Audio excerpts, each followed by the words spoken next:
وش حسب الدولة غنية؟ دولة نفطية يعني. بس دولة نفطية ما هي دولة غنية. الجزائر دولة نفطية، العراق دولة نفطية. هل هي دول غنية؟ طبعا الدولة الغنية تقارن بمقدراتك ومداخيلك الاقتصادية مع تعداد سكاني. ياك حنا ما قلنا والو وهما اللي قالوا.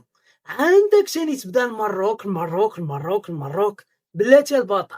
قبل ما تكمل الفيديو نزل لتحت، دير واحد لايك ودير تعليق ودير بارطاج وخلينا نفقصوهم هاد رمضان.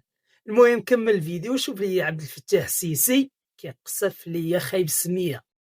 وانا من غير ما اشاور على اسماء معينه بعينها اقول ان الدول اللي ابتكرت انظمتها انها لما تنشئ ميليشيات، هذه الميليشيات ممكن تقوم بدور، كانت الميليشيات دي سبب بشكل او باخر في تدمير الدول ديت. هذه مقصوده والله العظيم، اقسم بالله هي اللي حكمته، اني ندم على النهار اللي زاد فيه. مقصوده ما فيهاش الكذوب والله، حتى مقصوده السي عبد المجيد. وانت اللي قلتيها نطيقوها، راه قلتي هذيك النهار خاصهم غير فتحوا لي الحدود ونمشيو مع غزه وعندنا الجيش جاهز. هادشي اللي قلتي، راه حنا نتسناو في الحدود. هاد عبد الفتاح السيسي مازال مبغاش يحل الحدود. المهم خلينا السي عبد المجيد نسمعوك شنو قلتي. نقسم لكم بالله العلي العظيم، يا لو كان ساعدونا وحلوا لنا الحدود بين مصر وغزه عندنا ما نديرو.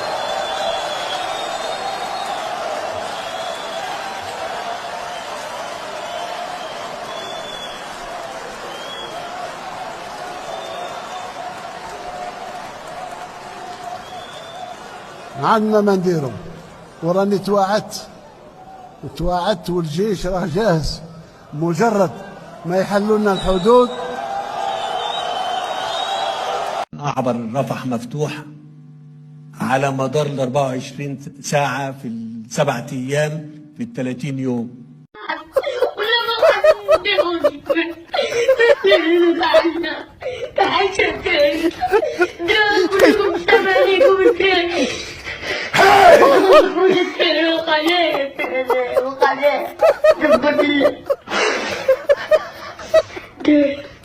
واسي عبد المجيد يلا كنتي بعقل، انت فين غادي هربان؟ واسي عبد المجيد خايب سميه، تعال نهضروا معاه.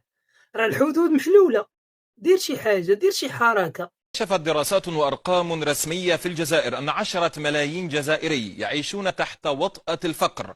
10 مليون جزائري يعيشون تحت وطأة الفقر، ما يعادل 24% من السكان.